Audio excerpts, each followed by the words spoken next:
I come from a family of artists, so my father's a graphic designer and my mother, she was involved in a lot of weaving and fiber-based work.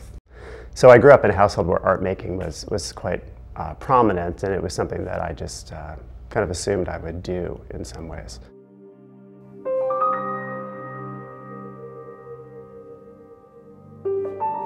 My work is primarily based in questions surrounding architecture, ornamentation, and urban planning.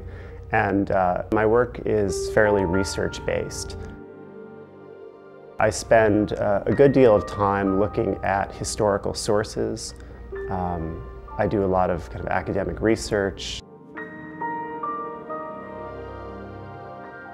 And then I end up spending time in the studio translating those ideas into visual form.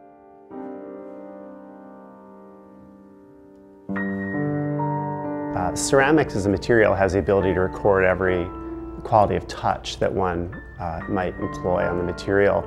And I've always been particularly interested in making things as anonymously as possible. So I go to great lengths to make things that appear as if I didn't actually make them. And what I generally use is a process of mold making and casting. So I'll actually produce prototypes and patterns by hand, or at times I'll use things that are pre-existing as found objects, and then I cast molds off of those objects and then cast them in ceramic material, or at times other materials as well. I also do a lot of drawing and drafting, and for me drawing is a way of kind of envisioning something prior to actually making the object. And I've employed a series of processes that are more commonly used in architecture and drafting as a way of then planning and envisioning the pieces that then I develop up patterns and prototypes for.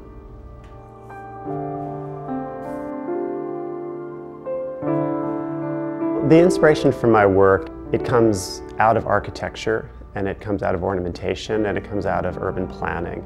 And the initial base of that curiosity for me has developed out of looking at cities and towns and places and thinking about the way that architecture exists within those locations.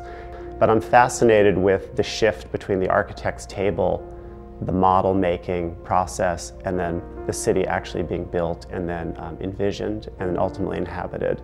So my work is an attempt to kind of think about all of those processes, from drafting to the model to the space, through the act of making sculpture. It's meant to conjure up these thoughts of what a potential place might be, or what the function of ornament within architecture might be.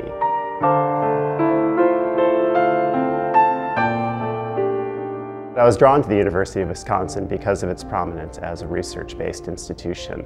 And as an artist, I think this sort of institution provides a really exceptional place to work, develop ideas and research, and also integrate teaching into that program. So it's a really exciting place to be.